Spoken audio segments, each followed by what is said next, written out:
আসসালামু আলাইকুম এভরিওয়ান। কী অবস্থা সবার, কেমন আছেন? অনেক অনেক ওয়েলকাম জানাচ্ছি আমার নতুন একটা ভিডিওতে। শুক্রবার সপ্তাহের ছুটির দিন। শুক্রবার আসলেই আনন্দের সীমা থাকে না। পুরা সপ্তাহ অপেক্ষা করে থাকি শুক্রবারের জন্য। কিন্তু এই আনন্দ আর অপেক্ষা শুক্রবার সকাল হলেই বোঝা যায়। সকাল হলেই হাজারটা কাজ ঘরের কোণা থেকে উঁকি মেরে ডাকতে থাকে। তখন আমার অবস্থা হয় ছুটি কবিতার এই লাইনটার মতো। কি করি আজ ভেবে না পাই, পথ হারিয়ে কোন বনে যায়। কি আর করার বলেন, কোনো উপায় থাকে না। তারপর চলতে থাকে আমার পরম যত্নে প্রতিটি কাজের সাথে আলাপন। আর সারাদিন কাজ শেষে ক্লান্ত শরীরে বিধ্বস্ত চেহারা নিয়ে বিকালবেলায় একটু ঘুরতে বের হই। তখন ফেসবুকে একটা পোস্ট করি, হ্যালো গাইস, হ্যাপি ফ্রাইডে। কিন্তু আসলে কি হ্যাপি? আমার মতো চাকরিজীবী ওমেন যারা, তাদের জীবনের গল্পগুলো এমনই।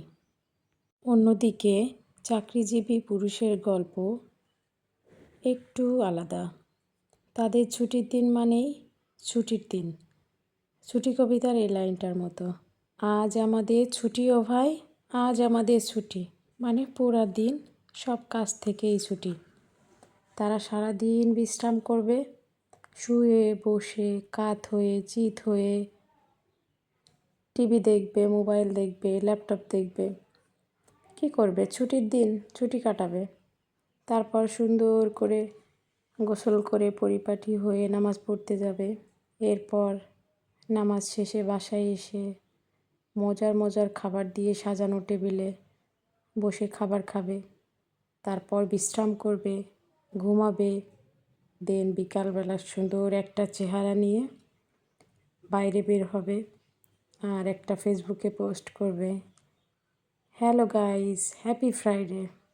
কিন্তু প্রতিটা পুরুষের গল্প এমন না। কিছু পুরুষ আছে যারা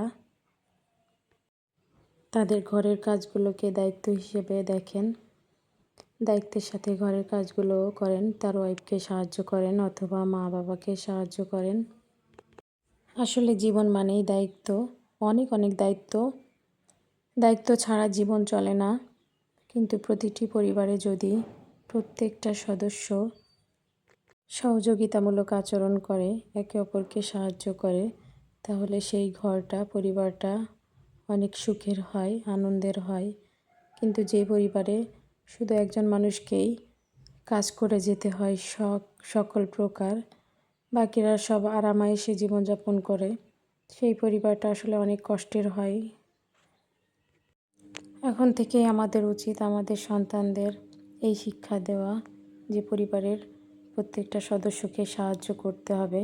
পরিবারের কাজ নির্দিষ্ট কোনো ব্যক্তির জন্য না, এটা সবার জন্য, সবার দায়িত্ব। সবাই মিলেমিশে দায়িত্ব পালন করতে হবে।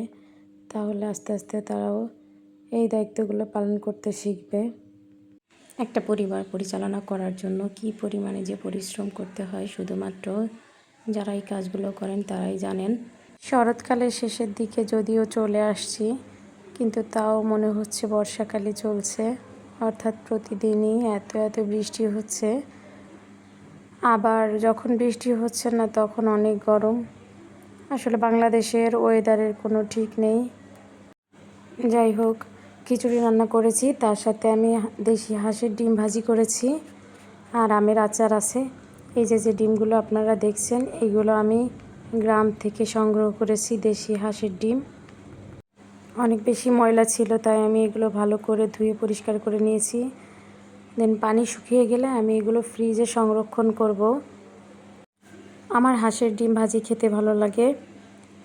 তো কে কে আমার মতো হাঁসের ডিম ভাজি খেতে পছন্দ করেন কমেন্টে জানাবেন। আজকের ভিডিওটা এ পর্যন্তই। চলে আসবো পরবর্তীতে একটা নতুন ভিডিও নিয়ে। তো সে পর্যন্ত সবাই ভালো থাকেন, সুস্থ থাকেন। সবার জন্য অনেক অনেক শুভকামনা। আমার জন্য সবাই অনেক বেশি দোয়া করবেন। সবাইকে আল্লাহ হাফেজ।